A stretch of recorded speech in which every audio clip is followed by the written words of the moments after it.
Selamat malam semuanya, selamat malam teman-teman. Selamat datang di Trading Bareng episode yang ke-45 teman-teman ya.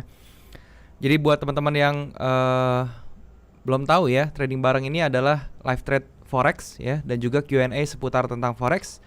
Jadi nanti di 25 menit pertama saya kasih waktu untuk Q&A untuk bertanya seputar tentang forex ya. Jadi silakan kalau misalnya ada yang mau ditanyakan seputar forex.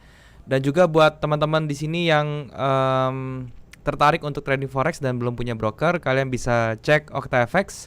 Linknya ada di bawah. Kalian tinggal klik link tersebut ya untuk daftar, dan kemudian kalian bisa melakukan deposit dengan menggunakan kode promo untuk mendapatkan bonus deposit teman-teman. Seperti itu, oke?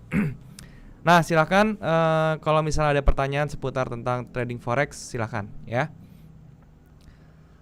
Selamat berbuka puasa juga buat teman-teman yang menjalankan ibadah puasa juga ya. Saya akan menyapa teman-teman semua dulu dari Surabaya. Bro Dani, halo. Perkataan abang terjadi, kripto sedang berbicara tentang kripto ya, memang lagi koreksi ya. Cuman kita berharap koreksinya itu tidak berlangsung lama ya. Ini sekarang baru ada momentum up lagi nih di kripto, cuman belum aman ya, maksudnya belum keluar dari jalur bearishnya di time frame yang kecil seperti itu, jadi masih belum bisa dibilang aman. Bandung hadir, Bro Ade halo. Ngawi hadir, Bro Angga halo. Congrats bang 100k nya, terima kasih Bro Izul, terima kasih semuanya. Selamat malam bang, nanti bahas BTC dong bang. Terima kasih, baik, nanti kita bahas ya Bitcoin. Bali hadir, halo Bro Agus. Bang, BTC crash. Iya, dari kemarin BTC crash, cuman dia udah kena tuh ya supportnya yang saya bilang di, kalau kalian nonton di video saya yang hari Kamis ya tentang Bitcoin crash. Dia udah kena 47.000, terus dia mantul teman-teman ya. Sekarang mantul, dan ya ini nggak tahu nih mantulnya ini dia bisa up di atas 50.000 nggak gitu ya, bisa close. Kalau bisa up ya ada harapan ya untuk lebih cepat kelar bearishnya.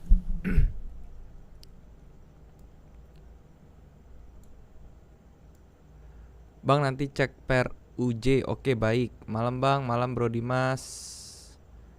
Makassar hadir terus, Bro Ansar, halo. Malam Pak Deril, mau nanya, saya kan open 0,06 SL 50 pips, 3% dari modal 1000 atau sama dengan 30 dolar resikonya. Nah, kalau saya loss 3 sampai 4 kali kena sideways lot, apa seterusnya harus tetap 0,06 sedangkan modal berkurang? Iya, harus tetap 0,06 Pak. Nggak apa-apa modal berkurang, tetap dihitungnya tuh dari 0,06 nya itu, tetap harus. Jombang hadir, Bro Suparno halo. Medan hadir, Bro Nixon. Ponorogo, Bogor, Bro Jeremy halo. Brebes, Bro Fidin.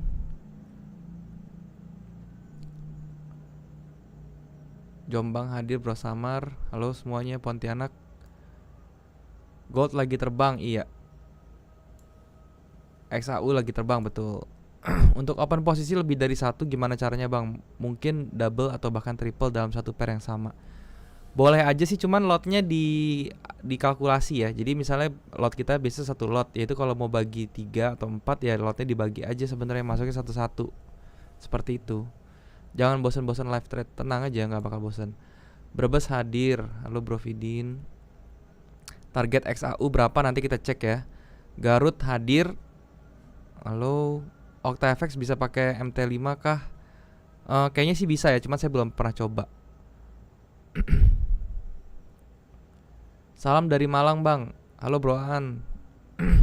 Bang, kalau pakai broker forex lain apakah boleh? Live trade ini sih nggak ada batasan broker apa ya, kalau mau hadir, cuman kalau di sini saya representatifnya itu adalah OctaFX ya. Bang, mau tanya cara pengaturan untuk tampilan kotak bantu untuk support resistance yang biasa abang klik di kiri atas itu gimana? Itu namanya color level, indikatornya bisa didapat di bagian market ya, di MetaTrader 4. Kalian ke kolom market, abis itu kalian cari yang namanya color level gitu ya. Color level nanti kalian tinggal download aja, itu gratis kok. Bang, apakah base termasuk kategori swing? Terima kasih. Ada ya, ada base yang bisa dimasukkan ke kategori swing, ada juga yang base itu bukan swing ya. Tapi bisa, kalau bisa dibilang apakah base bisa dibilang termasuk kategori swing, jawabannya bisa. Bang, UFO itu gimana identifikasinya? Kita harus melihat apa sih pergerakan yang satu pergerakan impulsif dulu diikuti dengan koreksi gitu ya. Jadi nanti kita lihat di daerah yang impulsif itu koreksinya seperti apa, apakah ada unfilled ordernya. Ada batas berapa kali loss nggak Pak Daryl? Kalau untuk money management gitu ya, itu sebenarnya kita ngitungnya itu kalau misalnya kita sudah batasin dari $1.000, terus kita batasin setiap kali trade itu $30 misalnya ya. Nah itu berarti kita tinggal hitung aja, itu ibaratnya $30 itu kan sebagai nyawa kita ya. Jadi $1.000 itu kalian bagi $30, itulah nyawa kalian ya. Jadi bisa berapa kali loss, itu batasannya sebenarnya. Seperti itu aja sih.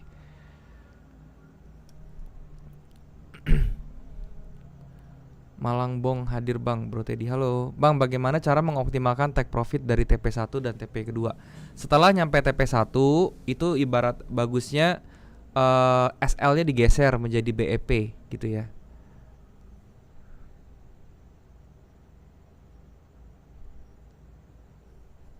Kok kelas advance-nya delay lama banget Bang? Gak delay kok ya, advance-nya itu mulainya tanggal 6 Mei kok. Kita gak delay, tetap mulai tanggal 6 Mei kan sesuai jadwal ya.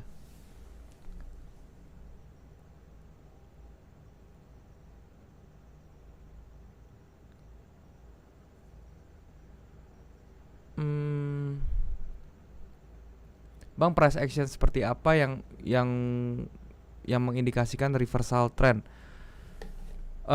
Belajar fase market dulu aja. Jadi kalau misalnya kita sudah tahu fase market ya, nanti kita bisa tahu tuh yang awal-awal reversal tuh seperti apa ya. Nanti kalau misalnya bisa belajar trend line juga, itu juga bisa jadi awal reversal trend ya, dengan garis-garis trend line. Kalau dia break itu bisa menjadi satu indikasi juga buat reversal. Gimana Bang, sudah coba FTMO? Belum, saya belum mulai FTMO-nya, belum sempet ya. Jadi kemarin tuh banyak yang harus saya kerjain soalnya. Bang, tips biar nggak ketinggalan entry di market, makasih. Tipsnya ya dianalisa, dibikin trading plan dari awal sih. Nanti kalau misalnya kita sudah dapat entry yang bagus segala macam, tinggal di pending order aja. Kalau misalnya memang mau pakai pending order, tinggal di pending order. Cilacap nyimak dulu Bang. Halo, iya silahkan. Hadir Cimahi, salam kenal. Halo, salam kenal juga Bro Suratno dari Cimahi.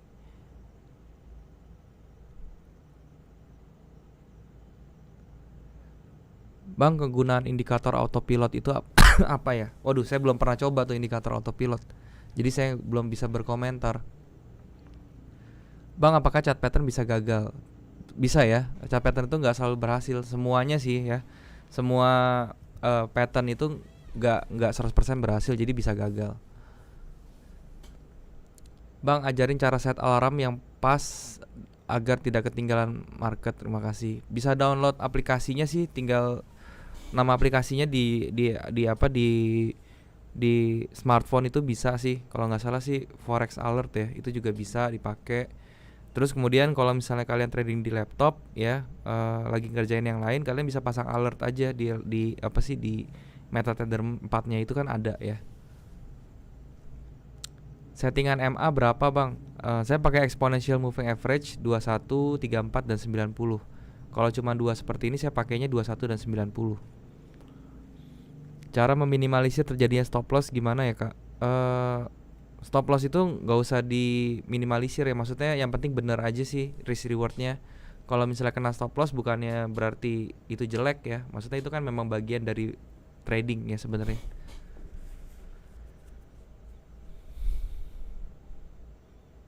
Pak, kalau ada modal 1000 normalnya open posisi berapa lot? Maksimal 0,2 lot Pak. Kalau 1000 maksimal 0,2 lot. Bang, kalau di forex market modal 50, apakah bisa dengan posisi 0,01? Bisa, ya itu udah paling mentoknya 0,01 sih sebenarnya. Tapi kalau mau aman lebih baik di $100 sih.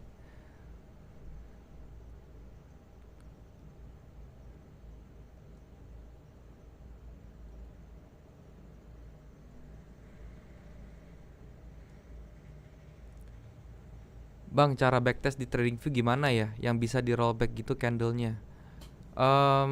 Ada sih fiturnya tuh, tinggal pencet aja sih tanda panah yang ke belakang 2 kali ya. Di YouTube juga banyak sih tutorialnya. Nanti bisa dicek di YouTube tutorialnya untuk TradingView backtest. Bang, apakah boleh sell di supply pada saat tren naik?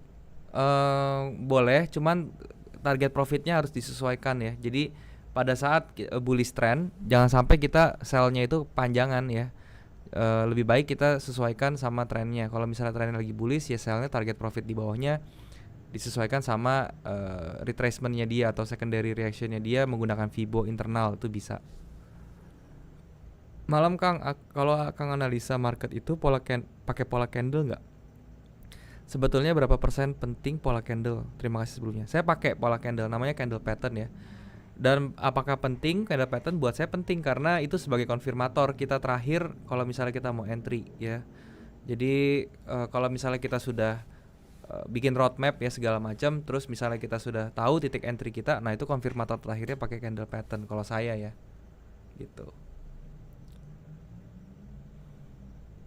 Hadir Bang Deril, halo. Kalau tidak ada news tapi pergerakan cepat itu karena apa ya Bang? Terima kasih. Karena mungkin sessionnya ya. Session itu berpengaruh. Kalau US itu memang volatility-nya lebih tinggi daripada yang lain gitu. Bang, mau tanya dong, nggak ngerasa bosan atau males buat trading, kayak males buka chart? Kalau pernah bagi tips dong biar nggak males lagi, thank you. Kalau saya sih sampai males buka chart belum ya, cuman kalau misalnya lagi nggak mood trading tuh pernah lah pasti ya. Bosan, jenuh itu pernah. Ya kalau saya sih liburan, maksudnya saya nggak lihat chart dulu, saya liburan aja gitu ya, kemana sama teman-teman kayak gitu.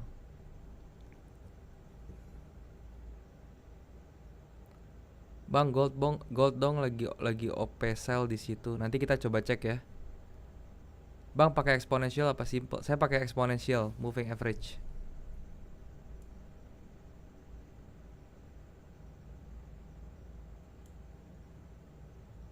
Gold lagi garing buy.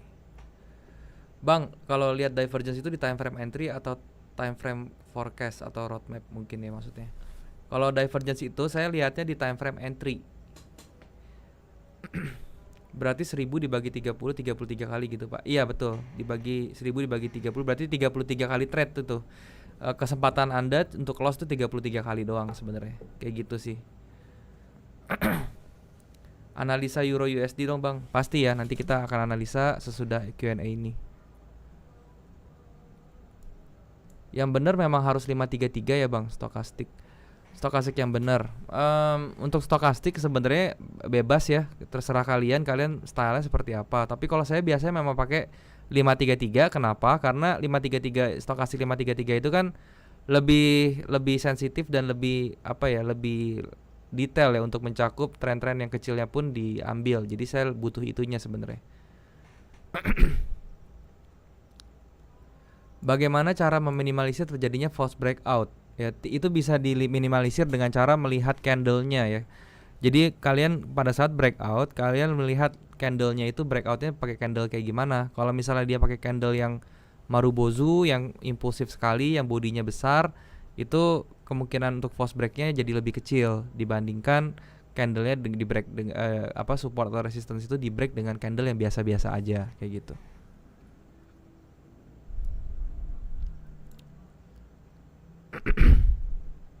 Bang, buat konten tentang analisa fundamental dong, khususnya di gold. Saya sudah pernah sih bikin konten fundamental ya untuk forex. Sebenarnya kalau konten fundamental forex itu nggak ribet ya. Kalian tinggal buka forexfactory.com aja.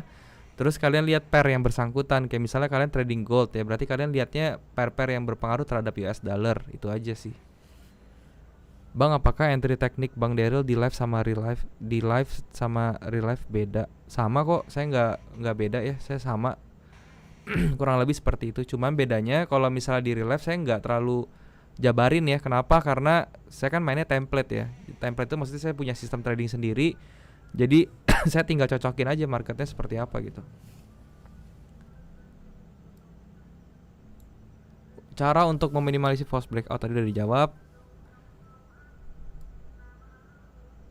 Senpai, halo Pak Dimas Saniru, apa kabar?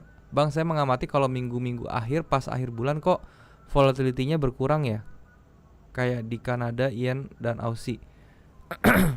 Itu saya belum perhatiin sih, cuman mungkin ada hubungannya ya. Maksudnya kalau misalnya akhir bulan terus dia volatility-nya berkurang ya, memang mungkin bisa seperti itu.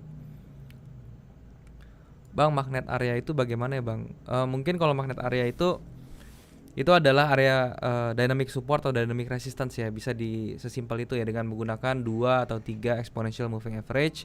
Terus dia marketnya lagi trending dan dia membentuk spasi antara moving average satu dengan yang lainnya. Itu membentuk yang namanya dynamic support dan resistance, atau bisa juga disebut magnet area seperti itu. Bang, pattern itu apa sih? Makasih. Pattern itu adalah pola yang terjadi di harga. Ya, jadi harga itu kan macam-macam ya.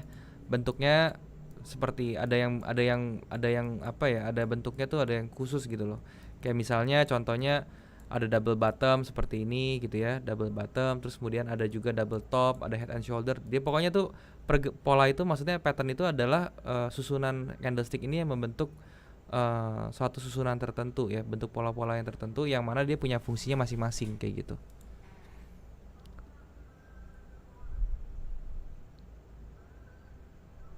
Bang, drawing toolsnya download di mana? Drawing drawing toolsnya itu indikator sih. Kalau bertanya drawing tools yang ini, maksudnya yang sebelah kiri di atas ini biasanya saya ada ya. Itu sebenarnya indikator ya, cuman sekarang saya pakai biasa aja sih, rectangle biasa.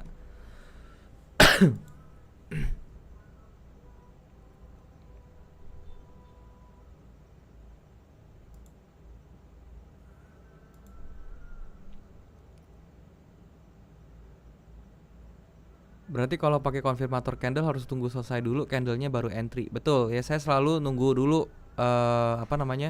candlenya close dulu baru di entry gitu ya. Bang, kalau pakai price action EMA-nya masih kepake nggak Bang? Masih ya, saya pakai EMA itu sebenarnya bukannya buat apa-apa sih, hanya untuk nunjukin atau bantuin saya ngeliatin trennya seperti apa sama dynamic support resistannya kayak gimana gitu.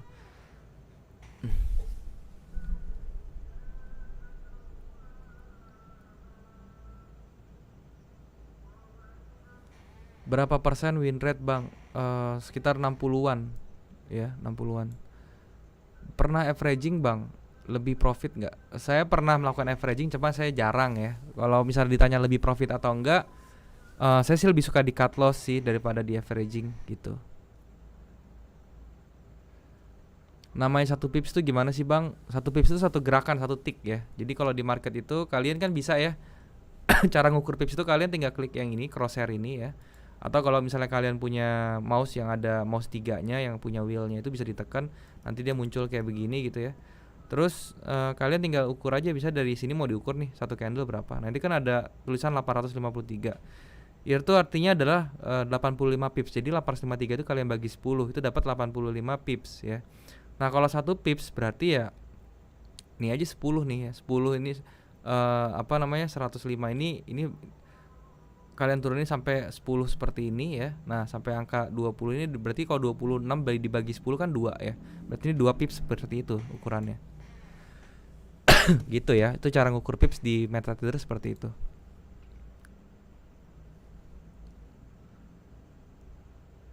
Malam Bang, cara trading di sideways gimana?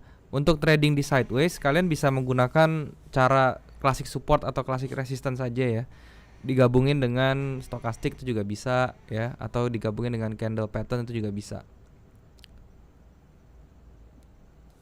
Bang, trade modal 100.000 bisa nggak Bang?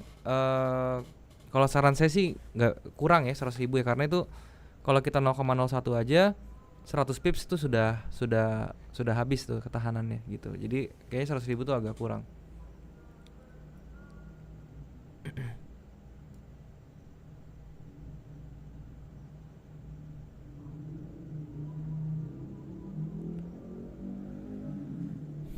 Kak, kalau open posisi pakai strategi divergence, tunggu candlenya berikutnya atau gimana? Tetap tunggu candle berikutnya. Yang penting minimal swingnya di divergence itu sudah terbentuk dulu pertama. Kalau misalnya swingnya di divergence sudah terbentuk, itu sudah bisa entry di area tersebut sebenarnya. Bang, contohin area-area supply and demand. Boleh, nanti aku contohin sih. Cuman kalau misalnya mau lebih jelas, saya udah bikin videonya tentang supply and demand ya. Jadi bisa dicek sebenarnya.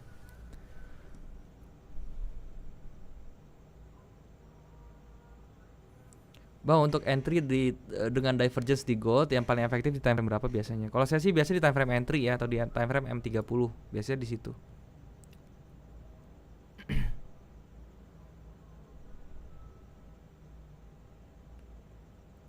UFO itu apa bang? Unfilled order. UFO itu unfilled order.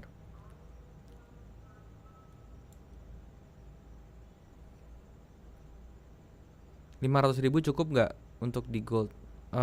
Kurang sih menurut saya ya. Karena gold kan range-nya besar. Kalau misalnya 500.000 ya bisa aja sih sebenarnya. Tapi kalau saran saya sih $100.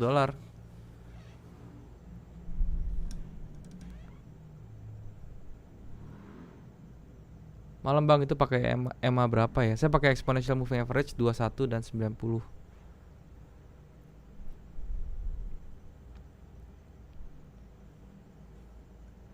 Bang, minor trend apa bang? Minor trend itu adalah tren kecil-kecil. Jadi gini ya, saya jelasin. Tren itu kan ada primary ya, ada primary, ada secondary gitu ya. Ini contohnya saya gambarin di sini.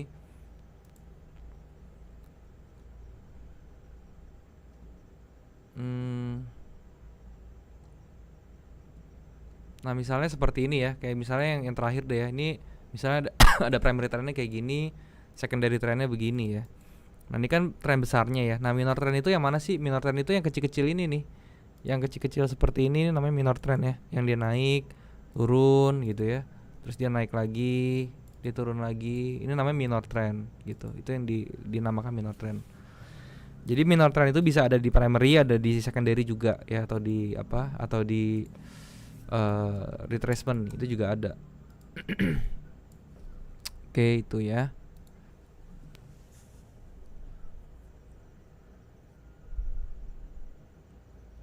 Bang, pernah 100% profit 100% sebulan nggak? Pernah, tapi di akun kecil.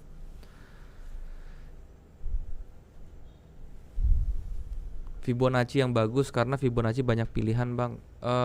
Fibonacci itu harus tahu ya fungsi-fungsi dari rasionya. Kalau saya pribadi sih rasio yang saya perhatikan tuh 61,8. Nah itu rasio paling penting dalam Fibo. Dan untuk eksternalnya, external retracementnya saya pakai 1618, 1272. Itu juga penting.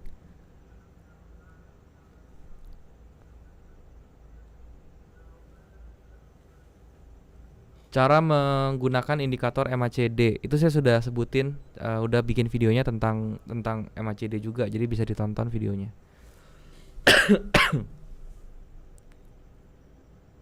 Time frame ideal buat gold berapa bang? Untuk forecast atau roadmapnya saya pakai H4, untuk entry-nya saya pakai M30. Bang, 10 pips itu sama dengan $1 ya bang. 10 pips itu $1 kalau misalnya 0,01 lot ya. Kalau 0,1 lot itu 10 pips itu $10. Kalau 1 lot 10 pips itu $100. Jadi tergantung. Moon cycle sama astrologi sama atau beda? Moon cycle tuh bagian dari astrologi, tapi bukan astrologi secara garis besar gitu. Bang, gimana sih caranya mengetahui karakter harga? Belajar tentang price action itu ya. Jadi price action tuh bisa dipakai nanti buat tahu karakter kayak gimana. Dan yang kedua, sering trading di pair tersebut biar tahu.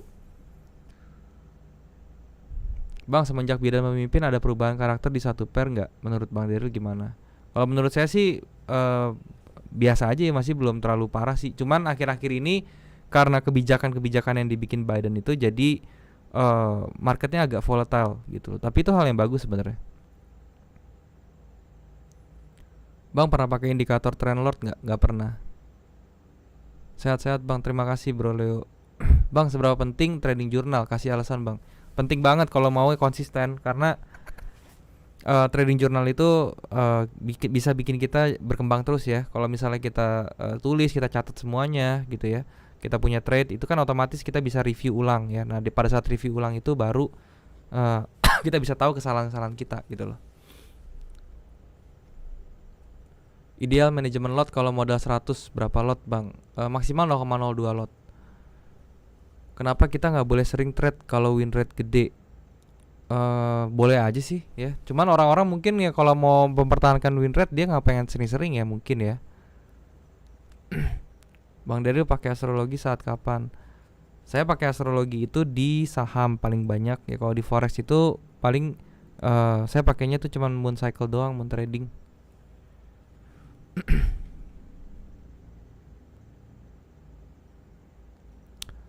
Bang, bagaimana penjelasan promo Ramadan OctaFX? Apakah bisa dicairkan? Syaratnya apa aja? Nah, mungkin bisa dibantu sama admin ya dari OctaFX untuk penjelasannya. Soalnya saya belum diinfo juga tentang promo Ramadan itu. Kak, contohin cara pakai indikator CCI dan lebih bagus mana dengan stokastik. Saya sih lebih prefer stokastik aja sih. Sama aja CCI ya. CCI, stokastik tuh sama sih. Bang, mulai trading dari kapan? Kalau forex saya mulai dari 2011 pertama kali menyentuh market forex. Bagaimana tanggapan Abang melihat chart kripto hari ini? Ya koreksi aja sih ya. Bitcoin lagi koreksi, siap-siap buat buy di dipnya ini loh ya. Tinggal siapin cash untuk buy dip kalau misalnya pengen dan masih trust dengan kripto gitu.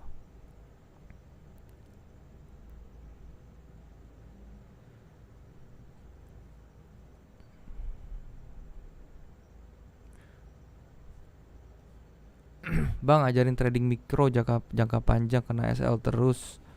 Kalau jangka panjang pilih pairnya itu lebih ke fundamental ya. Kalian lihat dulu fundamentalnya seperti apa di satu pair ya. Saran saya kalau jangka panjang itu jangan pilih pair yang sensitif terhadap berita-berita yang gak jelas ya. Udah setengah 8 kurang 5. Oke ya, sekarang kita bahas dulu nih kita punya market ya. Kita mulai dari euro teman-teman ya, seperti biasa euro USD.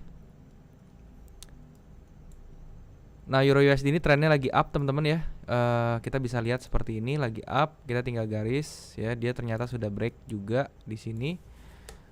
Dan ini kemungkinan nih kita bisa nge-buy teman-teman ya. Kalau misalnya kita mau buy di euro USD boleh.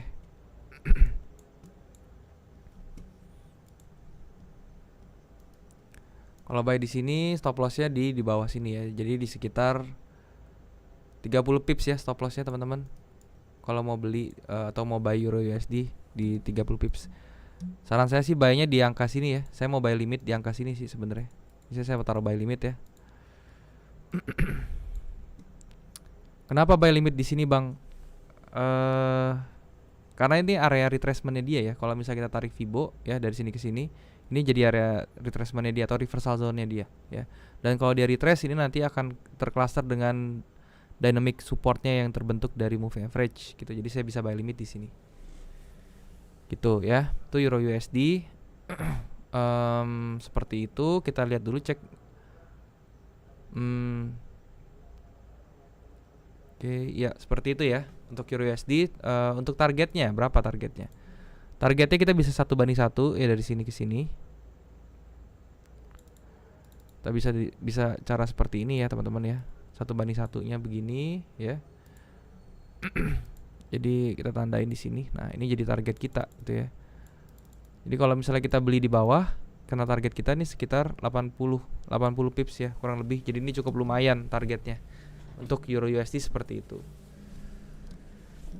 Nah, sekarang kita lihat GBP dulu teman-teman ya, GBP USD, baru nanti kita lihat yang lain. Untuk GBP USD ini kebetulan teman-teman targetnya di atas di sini ya. Ini kita bisa nge-sell teman-teman di daerah sini. Kenapa? Karena di sini ada resistance teman-teman ya. Ada resistance di sini. Ketika dia masuk ke sini bisa nge-sell, dan ini ada lihat candlenya juga udah mulai reject teman-teman ya. Jadi kita bisa sell di sini. Seperti itu. Jadi kita tinggal tunggu apakah dia bisa naik ke sini terus baru kita nge-sell ke bawah. Ya, itu untuk GU ya. Dan untuk stop loss-nya kalau misalnya sell di sini, ini bisa di atas ya, sekitar 30 atau 40 pips juga nih stop loss-nya di GU seperti itu. Untuk di M3 kita turun ke M30-nya biar bisa lihat lebih jelas ya. Nah, di sini baru kelihatan jelas. Nanti ini kalau misalnya up sekali lagi teman-teman ya di 1.39 kita bisa sell dan stop loss-nya di atas konsolidasi yang ada di sini teman-teman. Ini kan ada konsolidasi nih. Kita bisa taruh stop loss di atas sini ya. Seperti itu. Dan kalau dilihat dari M30-nya trendline-nya ini juga masih oke ya. masih belum break, masih ada di jalur bearish walaupun harganya sudah ngebreak moving average-nya nih gitu. Nah itu GU ya. Sekarang kita lihat Aussie teman-teman. Aussie USD di H4 ini ada semacam HNS teman-teman ya, seperti ini, cuman gagal kayaknya HNS-nya ya. Jadi HNS-nya ini pada saat harusnya dia break-nya ke bawah dan dia bikin 1:1 nih ke bawah sini nih. Kita 1:1 dari atas ke bawah seperti ini. Kita tinggal copy paste. Harusnya dia bisa sampai turun sampai di bawah sini. Nih, sini ya. Tapi ternyata dia pada saat break ini dia mantul lagi ke atas ya. Dan ini dia kalau udah bikin 2 shoulder di kanan nih kemungkinan bisa gagal. Cuman kita perhatiin dulu aja apakah dia bisa tahan nih di sini. Ini sebenarnya kan nih ada area entry ya, di daerah sini tuh ada area entry-nya. Kita kalau mau entry nge-sell sih sekarang tuh bisa. Tapi stop lossnya tuh harus di atas sini. Jadi 40 pips ke atas masih lumayan. Jadi saya nggak akan entry dulu untuk Aussie US dollar. Nextnya USD Jepang teman-teman. Baru turun lagi ya, USD Jepang tuh turun lagi ya. Ini kita lihat turunnya tuh bisa sampai mana. Paling simple dan paling mudah kita bisa pakai external retracement teman-teman dari Fibo ya. Kalau misalnya kita pakai external retracement dari sini ke sini, kita bisa tahu nih dia kira-kira mau turun sampai mana ya. Untuk target pertamanya sebenarnya udah kena nih 1272, cuman dia katanya mau turun lagi ke bawah sampai ke 1272-nya, 1618 ya di 1.106,8 di daerah sini ya. Jadi ini level bisa diperhatikan nih kalau misalnya kalian mau trading USD Jepang, dan itu bisa dilihat di situ. Dari M30-nya kita lihat ya, kalau dari range-nya ini seperti ini ya teman-teman ya. Kita bisa lihat juga seperti ini udah 1618. Target ke bawahnya itu adalah 227 sampai 2618. Oke, seperti itu. Jadi ini masih bisa down untuk USD Jepang Yen.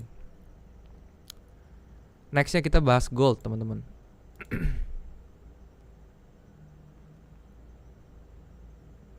Nextnya kita bahas gold ya, gold. Oke. Nah gold ini masih up teman-teman. Sampai berapa target upnya kita lihat. Kita bisa gambarin trendline atasnya seperti ini ya teman-teman ya. Nah biar tahu nanti target upnya bisa sampai berapa. Nah ini nextnya bisa sampai 1805 ya, kurang lebih di sini. Dilihat sebelah kirinya apakah ada clusteran atau ada confluencean yang bisa mendukung 10805 ini harganya berhenti.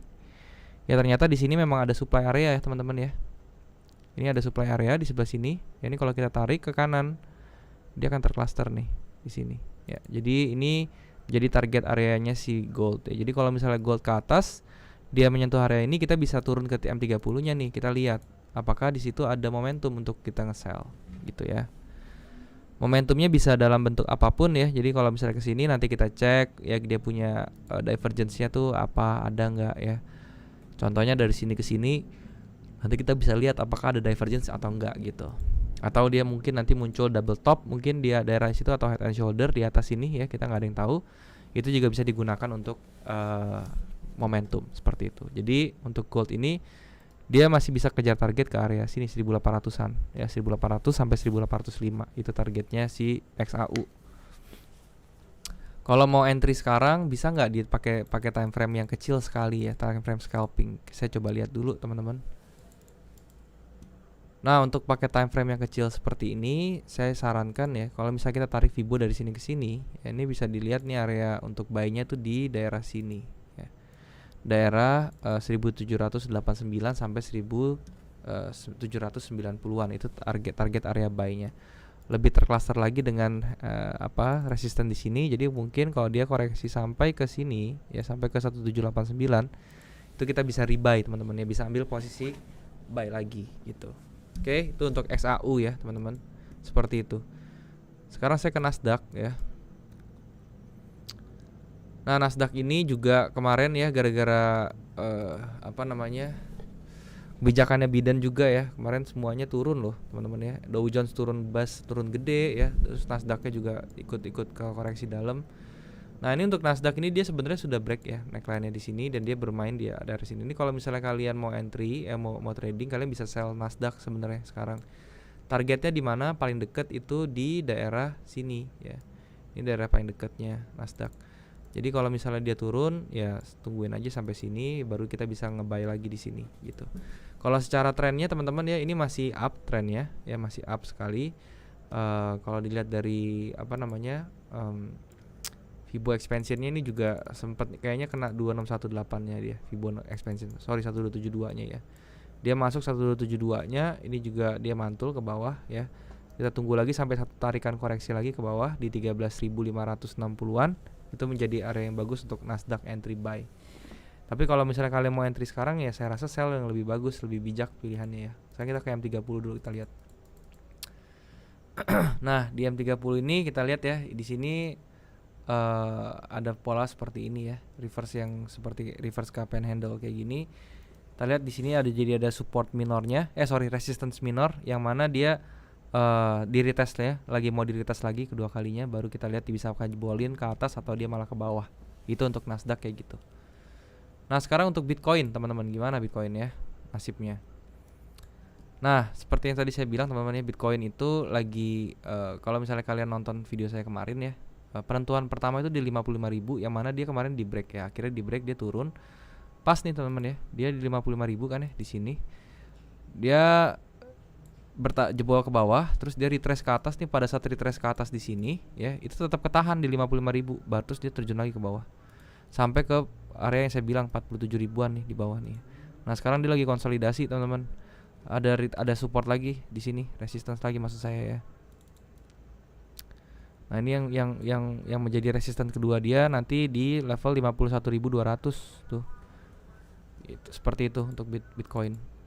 Nah, untuk sekarang, keadaan sekarangnya ya, ini moving average M30-nya masih trending sekali ya. Sekarang dia kepentok di atas juga, dia masih bearish nih, harusnya turun. Support terdekat yang minor dia itu ada di 48.500-an. Itu support minor terdekat. Apakah dia bisa, kalau dia bisa bertahan di atas itu bagus. Kalau dia tembus ke bawah, kita bisa simpulkan kalau misalnya dia akan turun ya teman-teman. Akan turunnya ke level berapa pertanyaannya ya. Bisa ke 1618, ke 45.500 itu yang pertamanya. Terus yang keduanya itu di 42.000 ya, balik ke harga belinya si Elon Musk teman-teman ya, di 42 ribuan seperti itu. Jadi target pertamanya si Bitcoin di situ. Oke. Itu untuk Bitcoinnya sendiri. Oil bang, di Okta nggak ada oil kayaknya. Pak Daryl, maaf, selama ini saya trading pakai indikator di time frame M15 dari jam 2 siang sampai jam 10 malam. Apakah salah saya trading mengandalkan indikator tapi manajemen ketat? Gini Pak, kalau di levelkan ya, ditingkatkan, diurutkan gitu ya. Saya lebih prefer Bapak money manajemennya bagus tapi tradingnya pakai indikator, itu buat saya lebih nggak bermasalah Pak. Dibandingkan Bapak trading pakai misalnya trading pakai price action gitu ya, atau pakai chart biasa seperti itu, pakai candle, tapi ternyata trading manajemennya atau money manajemennya kurang. Itu saya lebih pilih yang seperti Bapak trading pakai indikator tapi money manajemennya bagus gitu maksud saya. Gold kencang ya bang jalannya. Iya, gold memang kalau jalan kencang sekali. Bang, boleh lihat properti stokastiknya nggak please? Boleh dong ya. Stokastik saya sih nggak macam-macam ya. Nih ya, stokastik oscillator saya kelihatan nggak? Kelihatan ya. Seperti ini ya. Saya pakainya persen K-nya 5, persen D-nya 3, slowing-nya 3.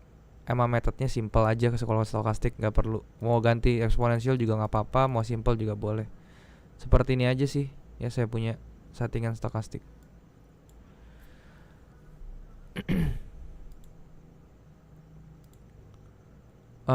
Apalagi nih pertanyaannya? XRP bang, boleh XRP ya. Untuk XRP teman-teman,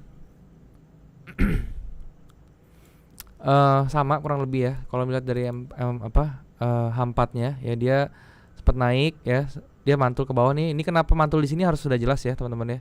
Dia bisa mantul di sini kenapa? Karena kita lihat kiri ya. Lihat kiri itu di sini ada something nih ya yang nahan dia di sini. Ya ini jadi area support gitu. Jadi begitu dia kena area supportnya, dia bisa mantul. Ini mantulannya tadi saya cek lumayan udah 28% teman-teman. Seperti itu ya. Tapi kalau apakah tren ini sudah sehat atau belum bisa dibilang sehat teman-teman. Karena kita lihat di M30-nya pun dia masih bearish seperti ini ya. Walaupun di M30-nya ini lebih bagus XRP karena dia ada tahanan di sini. Ada area demand di sini, tahanan dimana kalau dia turun ke sini ini bisa nahan nih ya, bisa hopefully dia bisa nahan terus bisa bounce back lagi ke atas. Itu XRP kayak gitu ya.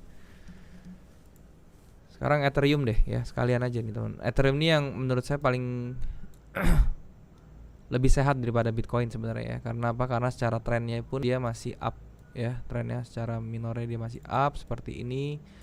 Kalau misalnya kita adjust pun seperti ini dia masih up, masih bagus sekali ya.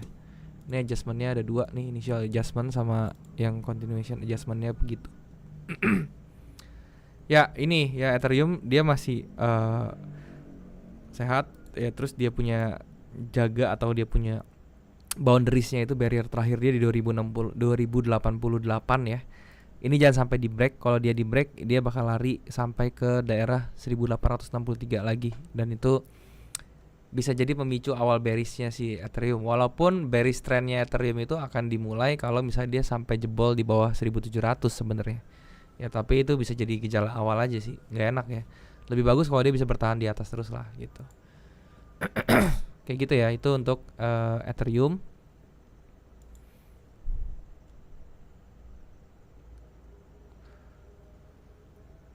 Mas udah bikin IHSG 3 saham belum? Kalau belum di BBRI Mas. Kalau sudah ya nggak apa-apa. Udah bikin saya.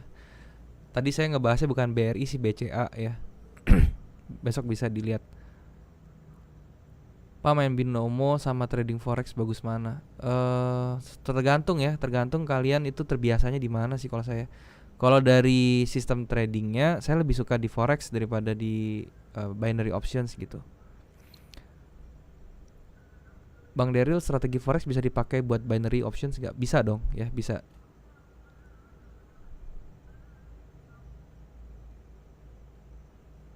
Bang ngajar ICT juga nggak? ICT itu apa? Saya nggak ngajar sih, nggak ngajar ICT. Ethereum bang, Doge bang, Doge nggak ada di Okta, jadi saya nggak bahas. Ini broker apa bang? Ada fix? Ini pakai Okta FX ya. Fixnya sih saya kurang tahu ya informasinya ya. Mungkin bisa dibantu sama adminnya, nanti ditanyain.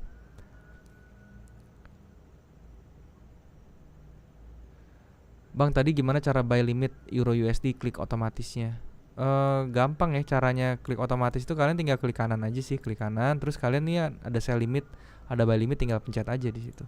Dia tinggal klik kanan di area yang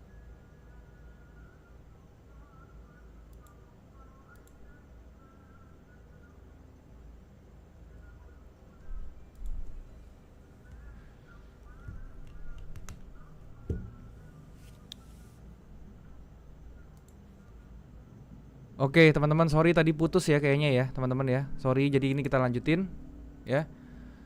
Tadi ada putus. Sorry. Internetnya tadi putus, teman-teman.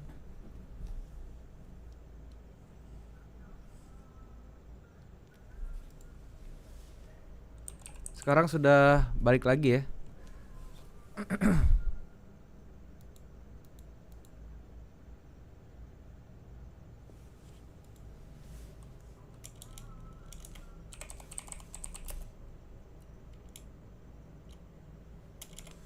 Oke, teman-teman, maaf ya tadi putus ya internetnya. Kita lanjut lagi, teman-teman ya.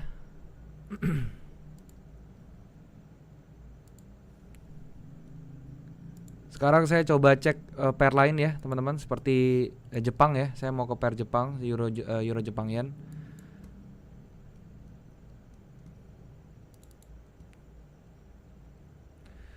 Sepertinya saya akan coba entry di kripto lagi ya.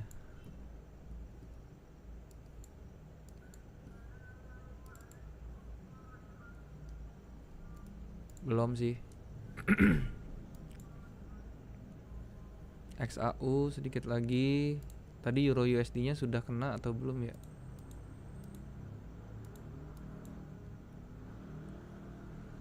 Oke, dia malah lari ya.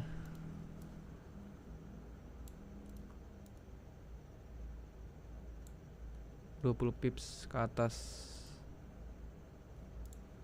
GU Nah ini GU-nya nih berbanding terbalik ya. Maksudnya dia nggak sejalan dengan euro dan lain-lain ya. Agak unik itu.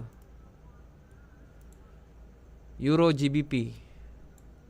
Ini teman-teman kita lihat berapa? Nah 200. Oke, saya bisa entry di Euro GBP ya. Dia punya trennya seperti ini ya. Dia bakal up segala macam. Kayak saya akan coba entry untuk buy di sini teman-teman, Euro GBP. Reasonnya kenapa? Ya, karena trennya nih sudah di M30-nya dia sudah shifting ya ke bullish ya. Terus dia ada gerakan seperti ini yang mana candlenya sudah mulai break ya. Jadi saya ini agak spekulatif sebenarnya. Sekarang saya ngitung targetnya dulu ya. Targetnya saya bisa tarik dari sini ke atas. Kemudian saya copy paste seperti ini.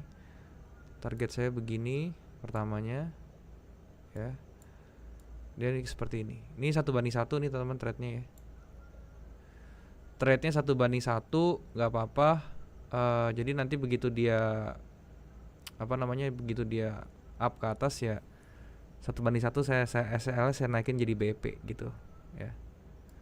Itu untuk Euro GBP kayak gitu tuh.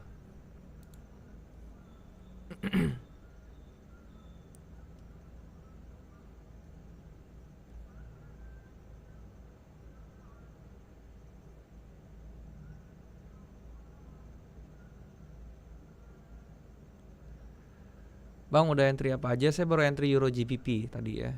Euro GBP saya baru nge-buy nih.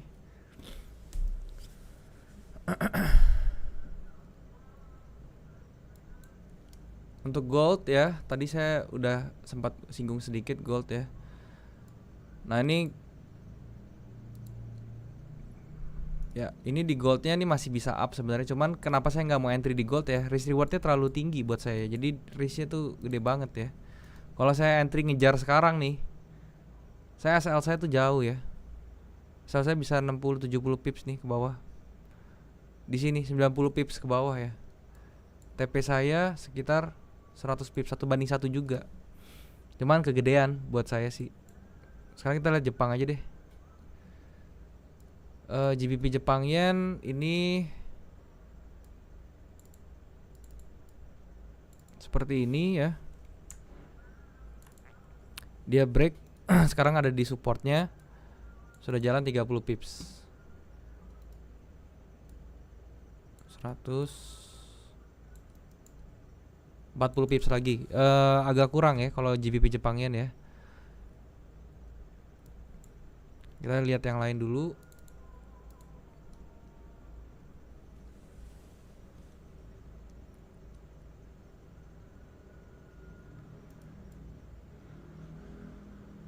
Nah, GBP NZD ini bisa ya, harusnya kita bisa sell di sini.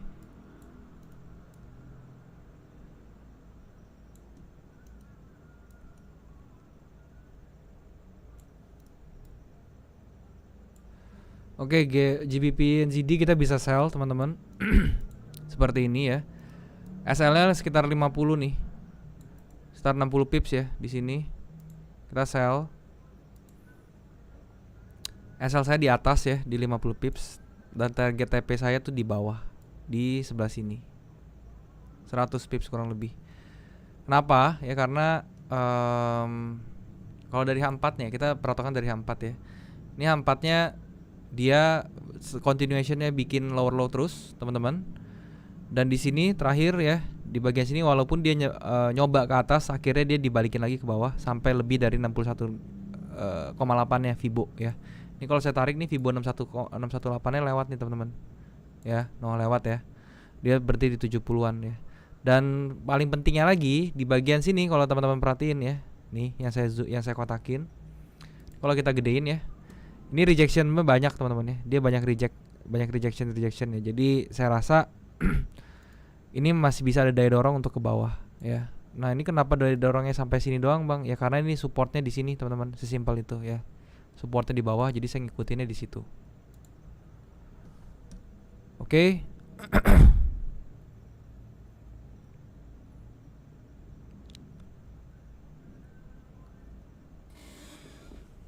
Seperti itu teman-teman ya untuk beberapa pair.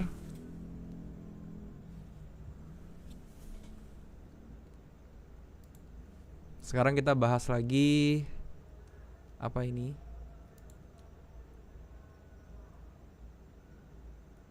Kita cari-cari aja ya, yang chart patternnya tuh bagus ya. Ini saya nggak pernah nih USD ZAR, ada yang pernah trading USD ZAR di sini? Ini range-nya juga besar ya, range-nya gede banget nih USD ZAR. Nah ini di H4-nya juga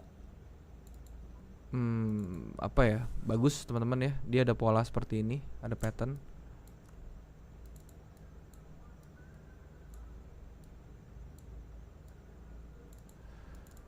Ya, ini tinggal tunggu break aja sebenarnya. Nah kita lihat dulu di USD ZAR ini ada apa ya di jam 30-nya. Oke, kalau seperti ini saya akan tunggu dulu ya. Saya kalau kondisi kayak gini jangan di entry dulu, kita tunggu dulu sampai benar-benar dia confirm bahwa ini akan di break ke bawah gitu ya. Caranya gimana? Kalau mau aman sih kita tunggu dia koreksi ke atas ya. Koreksi ke atas kita bisa buy di atas justru di sini. Nanti kan koreksi ke atas, stokastiknya juga dia pasti bakal ke overbought dan patternnya ini kan pattern bearish ya sebenarnya ya. Dia ada pattern bearish seperti ini, rising wedge. Ya udah nanti tinggal kita sell di atas ini ketika konfirmasi dari stokastiknya juga sudah bagus. Ini eksotis ya. Ini pair eksotis USD ZAR seperti ini. XBR ini juga saya nggak tahu nih pair apaan nih. Saya lihat aja ya, kalau misalnya ada peluang kita hajar aja nggak apa-apa.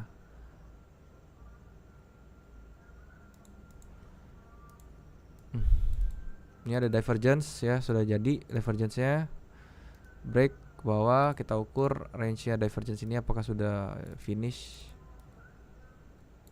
Ya ternyata kelar ya, sudah kelar divergence-nya di sini. Tidak ada yang bagus di sini, jangan diambil.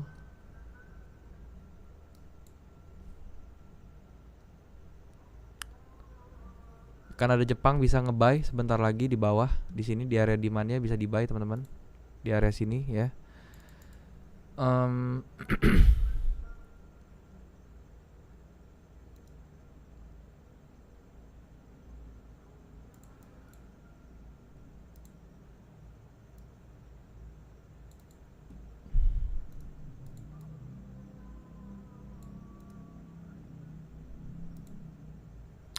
GBP CHF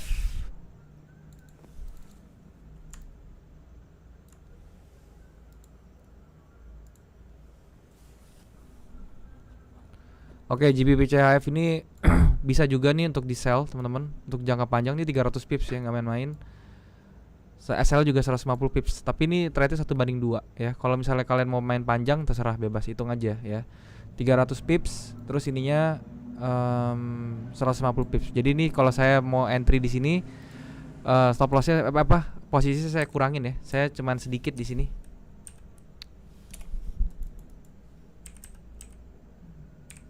Ya, seperti ini kurang lebih. Saya sell di sini. Stop loss saya di atas ya. Jadi perhatiin kalau kalian sering lihat trade saya SL saya tuh di angka 40 dolaran ya. 40 sampai 50 dolar itu resiko saya sebenarnya. Nah, untuk targetnya di bawah seperti ini gitu.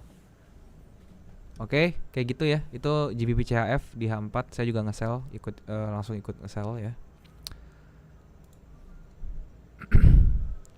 USD ZAR apaan bang? Itu pair eksotis ya. Saya juga baru coba trade nih.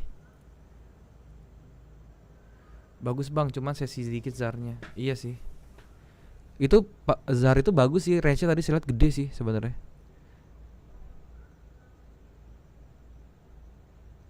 XBR itu oil, XTI itu oil. Oh, kodenya kalau di Okta tuh XTI ya. Saya nggak tahu loh. Berarti di Okta tuh ada oil ya. Kita cek ya kalau gitu ya.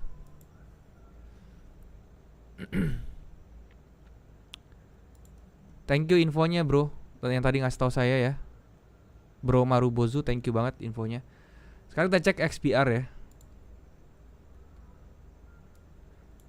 Oke, kalau dulu saya sukanya yang XTI berarti, kalau yang oilnya, bukan yang brand. Untuk yang XTI ya, untuk oil. Lah ini kita tinggal gambarin pivotnya aja ya di tengah. Seperti ini. Ini kan pivotnya tengahnya dari mana ya? Dari range ini ya, range yang akumulasi besar nih di sini. Ini range pertamanya. Ini yang kedua di sini. Di bawah ya. Nah, ini jadi pivotnya di area sini. Sehingga ini kalau misalnya kita lihat, kita perhatiin ya. Ini tadinya saya bilang divergence jadi ya, divergence jadi, ini sudah selesai sebenarnya di bawah. Cuman dia kalau misalnya dia masih mau lanjut, teman-teman, ini kita bisa hitung dia mau turun sampai berapa dengan menggunakan Fibo external retracement ya di sini. Ya ini tercluster ya antara pivotnya dengan juga 61618 ya. Jadi ini bisa diambil area seperti ini ya. Kalau saya pribadi sih saya akan nge-sell ya XDI ini, tapi saya belum terlalu tertarik dengan kondisi kayak gini gitu.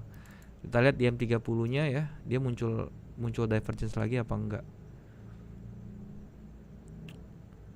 Muncul divergence lagi, dia masuk retrace ke atas, sudah jalan 50 pips seperti itu ya. Jadi intinya sih ini sebenarnya sih ini masih bisa mau turun teman-teman ya si XDI ini ya. Dilihat dari trennya juga M30-nya walaupun dia sekarang sedang squeeze lagi, sedang merapat lagi, ini masih bisa up lagi, turun lagi maksud saya, seperti itu.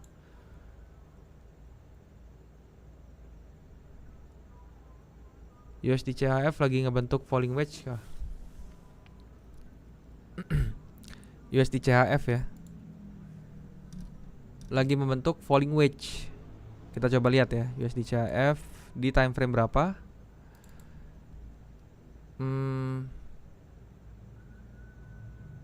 Falling wedge, oke. Yang mana di time frame berapa nih falling wedge-nya nih? Kalau di H4 ya, dia bukannya falling wedge ya, dia descending broadening ya. Seperti ini descending broadening namanya nih. Kalau di M30-nya, di minornya mungkin ya. Kita lihat di minor yang terakhir ya. Kalau di sini ini juga nggak falling wedge sih sebenarnya. Gitu. Positif dan negatif divergence bedanya. Oke. Bedanya di bentuknya ya. Kalau misalnya negatif divergence itu dia biasanya bentuk higher high kayak gini, tapi stokastiknya dia bikin lower low, seperti lower high maksud saya gini ya.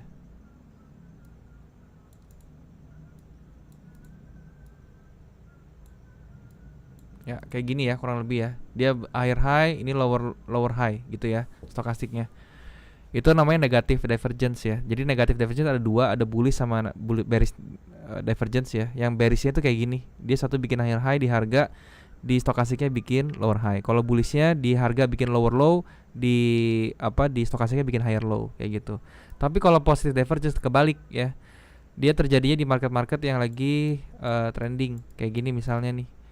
Nah ini kebetulan, nah ya nih, ini dia turun nih. Ini dia bikin lower high maksud saya, tapi di stokastiknya dia bikin higher ya, higher high seperti itu. Jadi kebalikannya ya. Ini dia positive divergence namanya, seperti itu. Oke.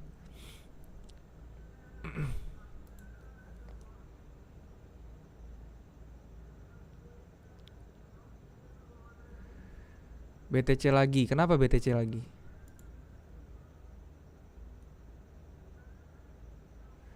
Ya, BTC-nya turun lagi, teman-teman ya.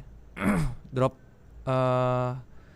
Ini udah mau jadi. Nah, ini update ya untuk BTC, teman-teman. Kita lihat ya, di sini dia udah mau sampai ke 48.600. Ini 48.600 itu area terakhirnya BTC, tahanan terakhirnya dia sebelum dia jatuh, teman-teman.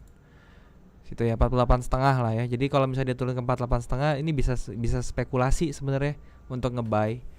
Karena dia bisa jadi 48,5 terus dia mantul, teman-teman, mantul lagi ke atas. Cuman kalau dia nggak kuat ya dia jebol terus nih ke bawah nih. Nah itu yang bahaya tuh. Ya dia jebol terus ke bawah. Kita lihat ya kalau dia mau turun sampai berapa nih. Kayak tadi sudah gambar. Oh ya nih, udah saya gambar ya. 42.000 teman-teman. Terdekatnya di 45.000 ya, sekitar 45.600. Worst case-nya untuk jangka waktu yang mungkin aja terjadi tuh di 42.000-an ya, 42.600 sampai 43.000. Itu untuk Bitcoin seperti itu.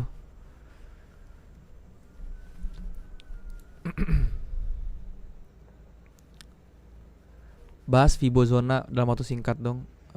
Fibonacci saya zone saya tuh cuman di daerah-daerah penting ya. Jadi saya yang zone itu di eksternal tuh saya cuma pakai 1618 ya, sama 1272-nya saya zona seperti ini. Aduh, sorry. Kok malah ginian ya. Nah, saya garisin kayak gini ya, saya kandangin. Terus yang kedua saya pakai 261 dan juga 227. Saya zonain juga. Itu untuk target ya, teman-teman. Itu untuk target. Seperti itu.